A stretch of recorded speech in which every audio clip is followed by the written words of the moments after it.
tardes, estamos de vuelta en el cierre de Wall Street, hacia la parte más económica del cierre. Y hoy un día donde las bolsas rebotan. Estamos viendo S&P 500 subir por encima del 1%, un 1,21 en el día de hoy. Nasdaq, que a pesar de la corrección de ayer, sube un 1,73% del Composite. Y el Dow Jones, que se acerca al 1% en el 0,74 en el día de hoy. Fuerte rebote además que se ha visto en las bolsas mundiales, desde Asia hasta Europa, hasta ahora Estados Unidos para el cierre. Y para analizar todos los datos de hoy, porque hemos tenido muchos datos macroeconómicos, datos que además muestran completamente el mensaje opuesto a lo que algunos mensajes venían desde 2022, esos mensajes de recesión, pues parece ser que todavía hay que esperar un poco más porque están saliendo datos muy resilientes en la economía estadounidense. Vamos a analizar todo eso y mucho más con nuestros invitados. Tenemos el placer de contar con Gustavo Martínez, profesor de finanzas de la Universidad Francisco Marroquín y asesor financiero. Hola, Gustavo. Hola, Javier.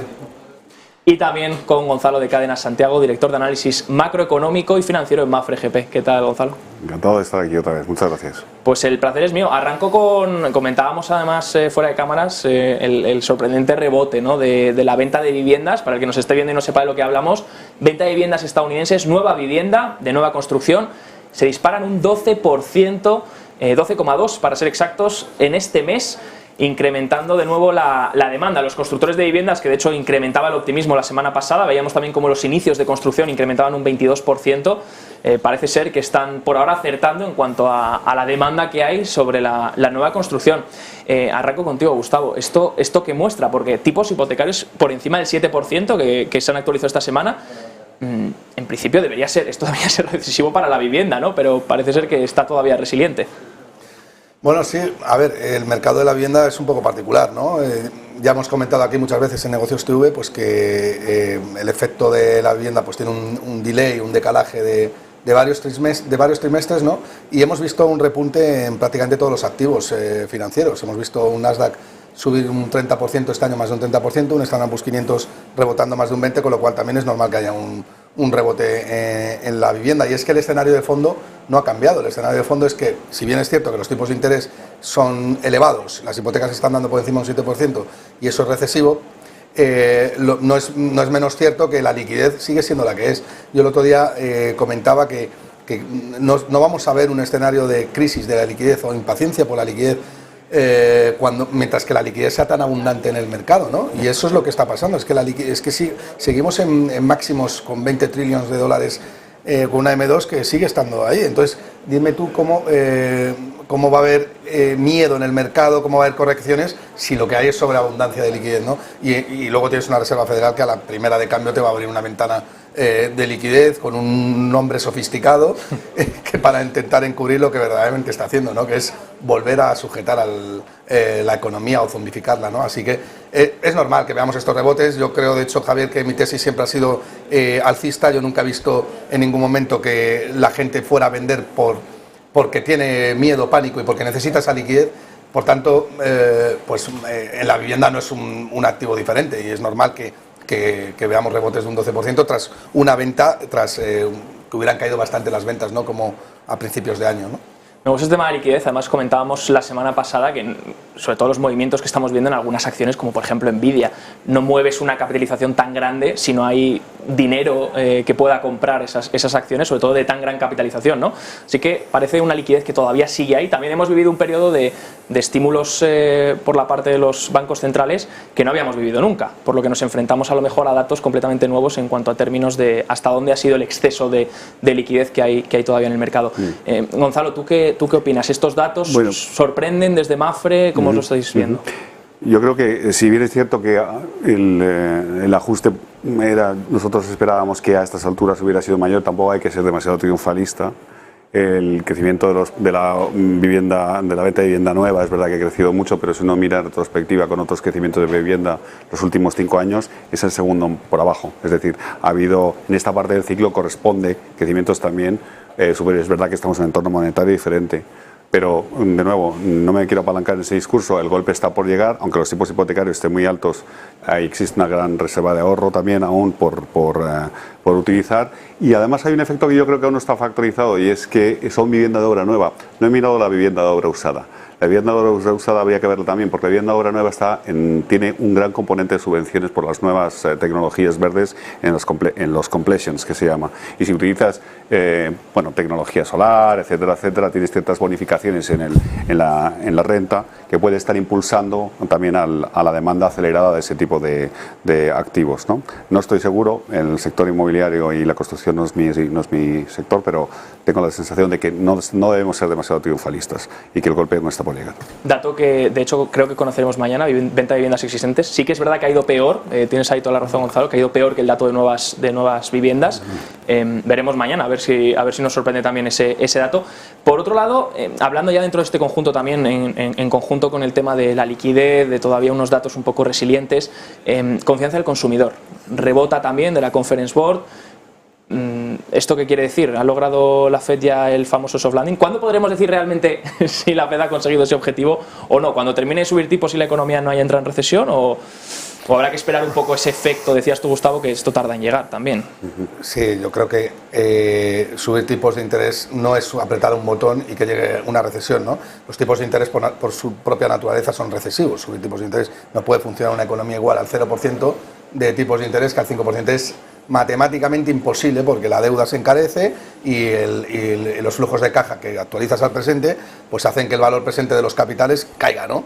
Y caiga en una proporción interesante. Pero para que haya una recesión, yo la recesión siempre la enfoco desde el punto de vista de la liquidez y cómo esa liquidez está en el mercado, si está muy deteriorada, si esa liquidez se está recomponiendo, si los agentes económicos demandan liquidez de manera exhaustiva. Entonces eso es lo que a mí me hace pensar que todavía no estamos en ese punto de recesivo en el cual los agentes necesitan vender segundas viviendas, no comprar primera vivienda, necesitan deshacer sus posiciones en bolsa, porque necesitan esa liquidez y porque la oferta de crédito se contrae a corto plazo y la demanda de inversión o la demanda de liquidez sube mucho a largo plazo, y eso es lo que hace que naturalmente sí se invierta la curva de tipos de interés, como yo he dicho y he expresado muchas veces, que no es esa inversión de curva artificial propiciada por la Reserva Federal, que es lo que yo creo que la gente no ha entendido bien, sobre todo muchos mensajes en Twitter. No, es que la curva de tipos de interés está invertida, por tanto viene una recesión. Bueno, no, la curva de tipos de interés está invertida porque el corto plazo, el crédito a corto plazo se puede remunerar a más tipo por una razón, porque la gente los inversores están anticipando que la Reserva Federal sube tipos a corto y baja a largo, pero puede subir tipos a corto y bajar a largo para luchar contra la inflación sin que haya una recesión o sin que haya una depresión, ¿vale? Y eso es lo que tenemos que tener en cuenta. Ahora bien, si tú mantienes los tipos de interés al 7% durante 10 años, nos vamos a una recesión de caballo. Claro. Es una cuestión de tiempo, es una cuestión de temporalidad, ¿no? Y pregunto, ¿no va todo esto un poco contra la Reserva Federal? Un consumo que nada más parece ser que llega la famosa pausa, que parece ser que ya no va a subir más tipos, que los datos están empezando a mejorar. Eso en principio genera un efecto también riqueza sobre la población que les ayuda. Veo que mis acciones rebotan, veo que mi vivienda vale un poco más de nuevo, eso me fomenta a consumir un poco más y pensar, ser más optimista, ¿no? Y eso al final puede propiciar de nuevo un ciclo de inflación. A ver, si me permites, Gonzalo. Es cierto que al final existe, tú lo has dicho, hay un efecto dentro de la composición del consumo. Al final los agentes tienen una parte que se deriva de su percepción de su riqueza financiera y su riqueza patrimonial. Si tienen unos tipos de interés que están corrigiendo una determinada senda, ellos van corrigiendo el valor presente descontado de su activo. El activo principal sea su propia casa. Si están descontando que los ajustes van a ser más acelerados y durante más tiempo, y ya habían asumido que eso iba así, y de repente hay una pausa que es un poco difícil de explicar dentro de la narrativa original de la Fed, y de repente se encuentran con que quizá ese ajuste en su valor patrimonial no va a ser el que habían pensado, pues se encuentran con una reserva de riqueza con la que apalancarse y con la que poder seguir consumiendo. Hay algo que ha dicho mi compañero que estoy muy de acuerdo y que yo creo que se puede puntualizar lo siguiente, y es que una cosa es estar en una situación de estrés de liquidez, que hemos podido estar en muchos momentos, otra cosa es llegar a una crisis de solvencia, que es cuando los agentes tienen que deshacerse de sus activos para afrontar determinadas situaciones, como la que se vivió en la gran crisis financiera del año 2008. No estamos en ese punto. Entonces, bueno, pues a lo mejor eso se está computando también en la senda actual. Esa es mi opinión, básicamente. Muy interesante, Gonzalo. Si te parece, Gustavo, porque tenemos que despedirte ya, Gonzalo, lamentablemente. Si te parece, vamos a ver, de hecho, lo que ha dicho Christine Lagarde ahora en unos minutos. Antes, Gonzalo de Cadena Santiago, director de análisis macroeconómico y financiero de Mafre GP. Muchas gracias por tu tiempo y por estar con nosotros. Gracias a ti. Y nosotros vamos a ver qué ha dicho Christine Lagarde en el día de hoy sobre esa inflación, sobre realmente si pueden parar tipos o no, también con este consumo que parece ser que está reavivándose. Vamos a verlo. Sensitivity analysis by ECB staff underlines the risks we would face if firms tried to defend their margins instead. For instance, if firms were to regain 25% of the lost profit margin that our projections foresee, inflation, we need to carefully evaluate the strength of policy transmission in order to avoid an error in calibrating policy in either direction. So in conclusion, it will not surprise you if I say that monetary policy currently has only one goal: to return inflation to our 2% medium-term target in a timely manner, and we are committed to reach this goal come what may. As the author Helen Keller wrote, our worst foes are not belligerent circumstances, but wavering spirits. We have made significant progress, but faced with a more persistent inflation process, we cannot and we will not waver. Of course, we wish, but we cannot declare victory yet. Under these conditions, it is unlikely that in the near future, the central bank will be able to state with full confidence that the peak rates have indeed been reached. And this is why our policy needs to be decided meeting by meeting and has to remain data dependent. Pues ahí ven, Lagarde no quiere mojarse, todo tiene que ser data dependent, partido a partido, y un mensaje claro desde el BCE, que es que todavía no están cerca de del final de la subida de tipos, por lo menos en el corto plazo. Dice Christine Lagarde, Gustavo, hay muchos mensajes críticos sobre esto, ¿no? Hay muchos economistas diciendo que el BCE tendría que parar ya, que posiblemente si no Europa entraría en una recesión galopante, recesión que también se lleva esperando desde el año pasado y no llega. Bueno, en Alemania hemos visto 2 trimestres consecutivos de PIB negativo. Todo esto, ¿cómo cuadra dentro de ese mensaje del BCE? Bueno, mi opinión es que yo no creo que haya que hacer caso a los bancos centrales. No vamos a hacer caso a una persona que nos ha negado consistentemente la inflación hace 2 o 3 años y luego para decir que, bueno, cuando reconoció que, porque no le quedaba más remedio, que la inflación existía, pasó a decirnos que esta sería pasajera, para luego decirnos que no es tan pasajera, en fin. Con lo cual, la credibilidad de cualquier persona de alto cargo en el Banco Central, pues para mí está siempre en tela de juicio. No hay que olvidar que están dirigidos por políticos. Christine Lagarde era ministra de Economía en Francia y su vicepresidente, que es de Guindos, es ministro de Economía en España, con lo cual son burócratas, ¿no?, al servicio de un Banco Central que a su vez está al servicio de los Estados. Por tanto, los mensajes no son los más correctos, si quieres analizar qué va a hacer la economía, sino son los más sesgados. ¿Vale? Esto es un poco, a lo mejor, unpopular opinion, pero es la realidad.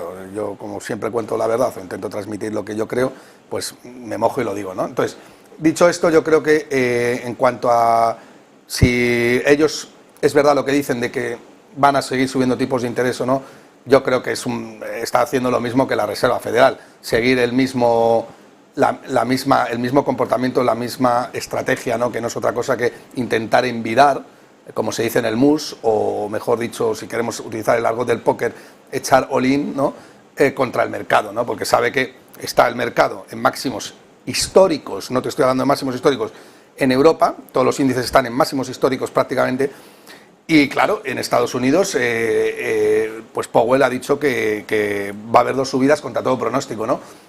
Y esto es lo que hace el Banco Central. El Banco Central no ha hecho otra cosa que seguir los pasos de Powell, ¿no?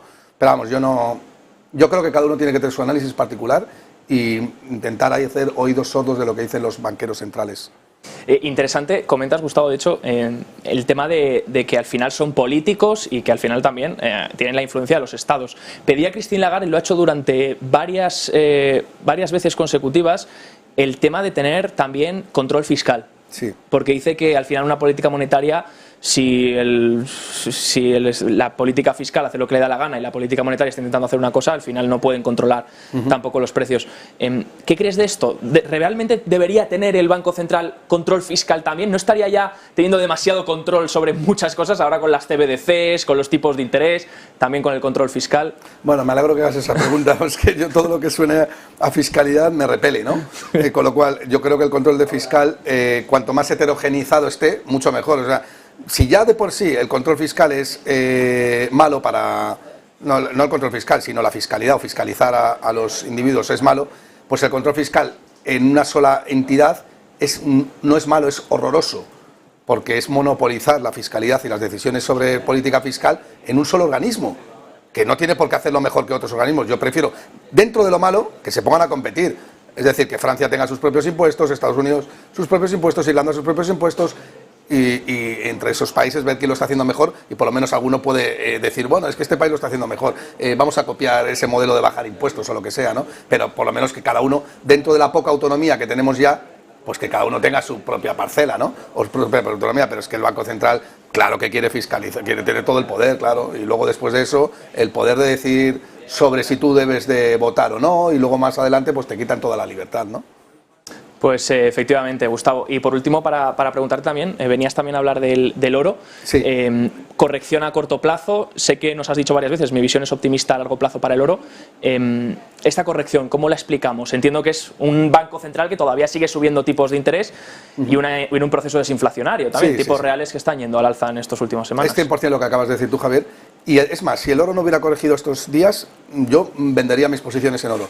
Es decir, el comportamiento del oro está siendo intrínsecamente natural, está siendo un comportamiento honesto, es noble, ¿no? Yo creo que el oro está reaccionando muy bien a lo que el mercado espera de él, y es que protejas contra los tipos de interés reales negativos. ¿Qué es lo que está pasando ahora? El escenario contrario. Seguimos con bancos centrales que están subiendo tipos de interés con un proceso desinflacionario, con lo cual, ¿qué se está generando en el mercado? Tipos de interés reales positivos. ¿Cuál es mi tesis de inversión? Que los bancos centrales están obligados sí o sí a generar tipos de interés reales negativos. Con lo cual, si el oro ahora o los inversores están deshaciendo esas coberturas porque se están generando tipos de interés reales positivos, ¿qué va a pasar a futuro? Que el oro va a subir. ¿Por qué? Porque los bancos centrales, señores y señores, sí o sí tienen que generar tipos de interés reales negativos. ¿Para qué? Para poder financiar su enorme déficit y su enorme deuda perpetrada por el masivo socialismo que vamos a seguir viviendo, por desgracia, para todos. Pues nos quedamos con esta conclusión, Gustavo. Un placer escucharte, como siempre, también en estas tesis, que siempre agradezco que te mojes, además. Gustavo Martínez, profesor de la Universidad Francisco Marroquín y asesor financiero. Gracias por tu tiempo. Gracias, Javier.